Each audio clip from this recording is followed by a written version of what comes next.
Welcome back, everybody, for another episode. This is episode 11 for January 5th through the 11th. And before we get into it, I just wanted to apologize. I had the flu. Everything's fine and dandy, but I wasn't able to get to recording this earlier, and that's why this is a little delayed. So my apologies. It's 100% on me. We'll try to get back on track in the future here. Apart from that, we're just going to hop right into the news as we always do. So the first thing we want to talk about is a freebie, but only for Canadians. If you live in Canada, you can get free mud flaps for Model 3. You just go to your nearest service center and they'll give you those mud flaps. It's included as the all-weather package. Yeah, this is just to prevent damage from salt, rocks, dirt, any area that uses that. We're a little bummed out because here in Utah, we get a ton of salt on our roads in the winter, and they're not including it here. And there's a lot of states that have that. But apparently just the Canadians are the lucky ones for now. So according to a rumored linked email to reservation holders of the Tesla semi-truck, there might be deliveries starting the second half of 2020. I'm very excited about that. And next up is New Jersey's EV incentive tax credit. They do this based off of the range of the vehicle. So they give up to 25 cents per mile of range on the car to a maximum of $5,000. This is limited to vehicles that are less than $55,000. So a Performance Model 3 wouldn't qualify, neither would a Performance Model Y, but all the other Model 3 and Model Y variants would qualify for this. And another perk that they do there is that they don't charge for the sales tax when a vehicle is purchased. So not only do you save the $5,000, but you're not paying any sales tax on it. And then to go along with that, Massachusetts is bringing back their tax incentive. It's $2,500 on vehicles up to $50,000. So that went away for a little bit, but it's back now. If you want a good laugh, there's a really hilarious video over on YouTube that we highly recommend. It's a video making fun of Tesla killers, and we thought it was funny, so we wanted to include it. This past week, Elon was in Shanghai for the Model 3 delivery event, and he was really happy. This was actually really nice to see because in the past, few years ago, anytime he'd do interviews, you could just tell that he was really stressed and just really worked up about everything that's going on in his life. But while he was in Shanghai, this was not the situation. So there's a video of him dancing. You been stripping a little? Oh gosh, yes. He did a little striptease of sorts. But you can tell he's genuinely happy. I am not going to judge his dancing because I am a terrible dancer.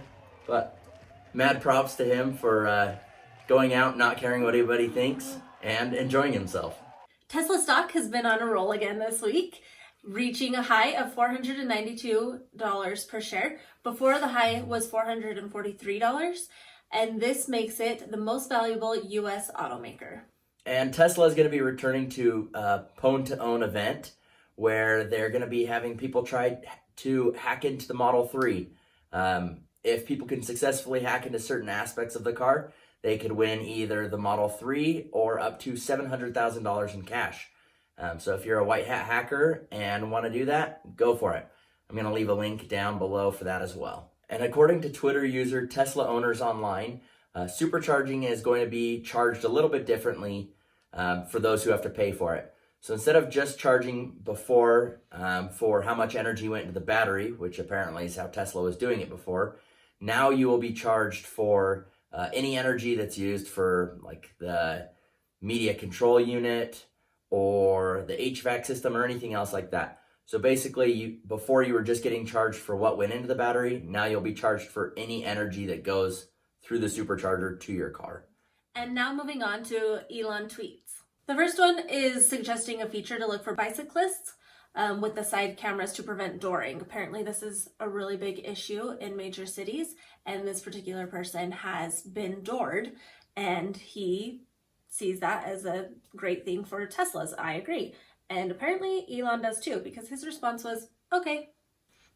And again, mentioning Tesla Owners Online, they tweeted Elon recommending that the interior facing camera and mic be activated as part of Sentry mode during a break-in.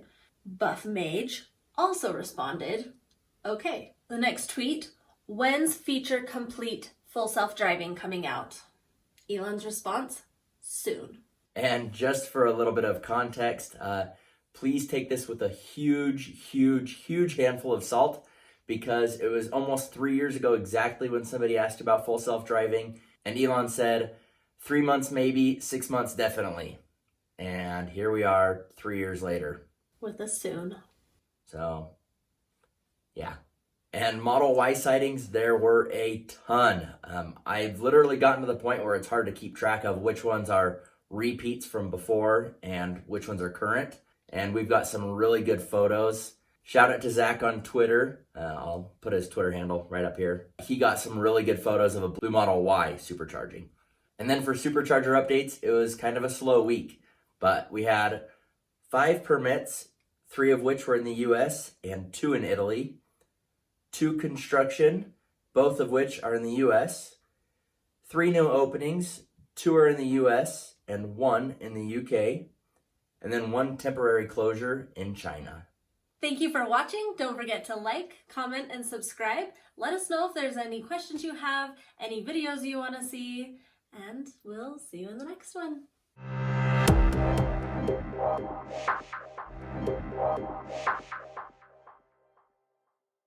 Kronk and Yzma here, checking in for another week's episode.